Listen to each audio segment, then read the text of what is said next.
Hey there, my name is Alex from the band Mindseed, and today we're going to be doing a little intro guitar video about some music theory, namely starting with learning about intervals. So let's jump right into it. We're going to start off by defining the term interval. In more general terms, an interval is just the time, the distance between two events. In music, it's essentially just the distance between two notes. We're going to be using the 5th fret on our 6th string as our root note here, and this note is A. Now, it's important to keep in mind that intervals come in two main forms. We have our perfect intervals, that's the perfect unison, the perfect fourth, the perfect fifth, and the octave. And then we have our major and minor intervals, and those are essentially the rest of them. We also have diminished and augmented intervals, diminished and augmented chords, but we'll get into those in a future lesson. So starting from A on the 6th string, let's go through our perfect intervals. Perfect unison would be playing the same note 2 times. That would be your perfect first, or your unison. Then we have the perfect fourth. Now, from the 5th fret on the 6th string, we just have to move down by a string to the 5th fret on our 5th string, and that gives us our perfect fourth. In this instance, that note is D. Moving back to A on our 6th string, our perfect fifth is located 1 string down and 2 frets up. So in this case, it's the 7th fret on the 5th string. And those two notes create what's called a power chord or a perfect fifth. And in this instance, the note is E. Now, to finish off our perfect intervals, we have the perfect octave, which is the same note, so A, but the next highest or lowest version of that note. In this case, it's the next highest version. So if A is located here, we can find our octave 2 strings down and 2 frets up. In this case, that note is A. And those are our perfect intervals. Now we're going to move into our major or minor intervals. So starting again with A, we have a minor second. If we were to go up by 1 fret, we would refer to that as a minor second interval. We could also refer to that as a half step. Next up, from the 5th to the 7th fret, that's a major second interval. Now, here our minor second was A sharp, and our major second was B. Now we can also find the same interval if we were to play A with our pinky, and then play the 1st fret on the 5th string. That also creates a minor second, so A into A sharp. If we were to go from the 5th fret into the 2nd fret on the 5th string, that would give us our major second interval, and that would be B. Moving back here, let's move into our minor third.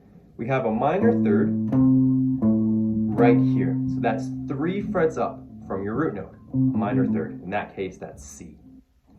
Our major third is 1 fret higher than that on the 9th fret. That gives us C sharp. That creates our major third. Now we can also play these intervals between the 6th and 5th strings. So if I were to play A on the 6th string, and then play the 3rd fret on the 5th string, that would give you my minor third. Yeah, C. If I were to play from the 5th fret on the 6th string to the 4th fret on the 5th string, that creates a major third. In that case, that note is C sharp. Now, we already talked about the perfect fourth, so keep that in mind. That's your perfect fourth. If we were to move from A into the 6th fret of our 5th string, that's actually kind of a diminished chord because we have that flat 5. So not technically major minor, but diminished. We'll revisit that in the future. Then we have the perfect fifth, which we already covered. That note is E. Then we have the minor sixth. So the minor sixth is going to be between, for example, the 5th fret on the 6th string to the 8th fret on the 5th string. In that instance, that is F.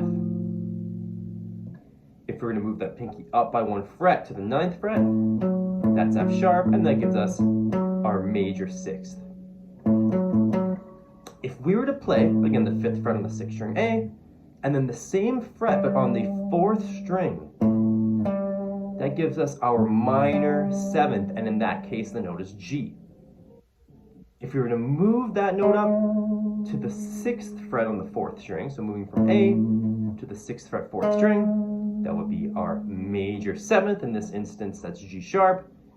And then, of course, after that, we've returned to our octave, our perfect octave.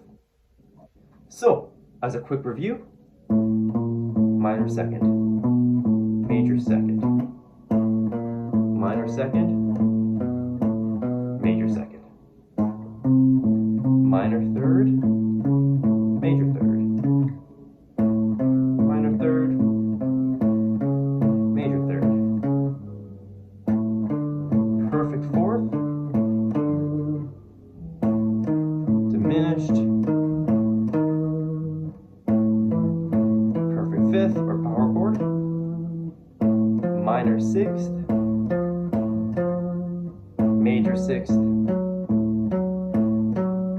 minor seventh, major seventh, and then our perfect octave. And of course our unison playing the same note. And there's a little introduction to the idea of intervals on guitar.